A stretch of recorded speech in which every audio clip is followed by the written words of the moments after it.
Je vous en donne un autre. On voudrait calculer la probabilité que valeur absolue soit strictement plus grand que 0,65. Faites une pause. Essayez de le trouver tout seul.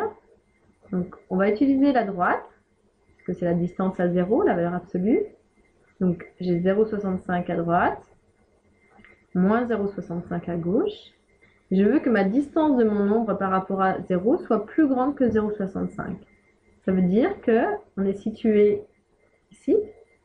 Là, j'ai bien par rapport à 0 une distance plus grande que 0,65, mais aussi à gauche.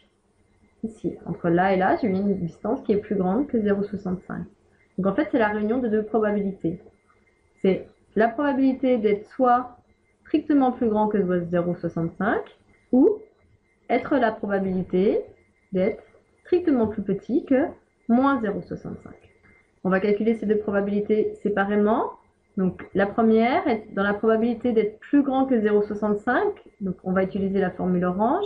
Je rappelle que être plus grand ou plus grand E égal, c'est la même chose, puisque d'être en A, ma probabilité est nulle.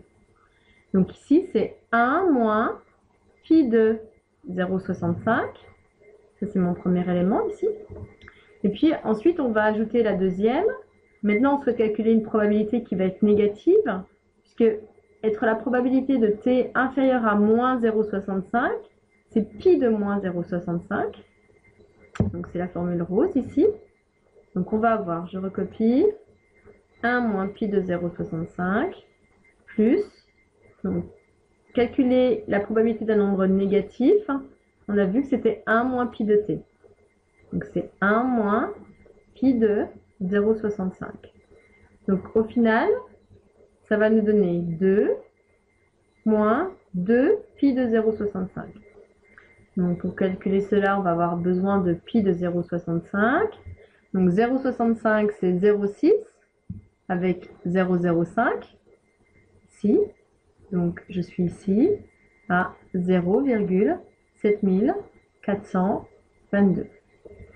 Vérifiez comme tout à l'heure d'avoir bien une probabilité entre 0 et 1 lorsque vous faites vos calculs, ou signalez-le sur vos copies que vous avez remarqué qu'il y a un souci.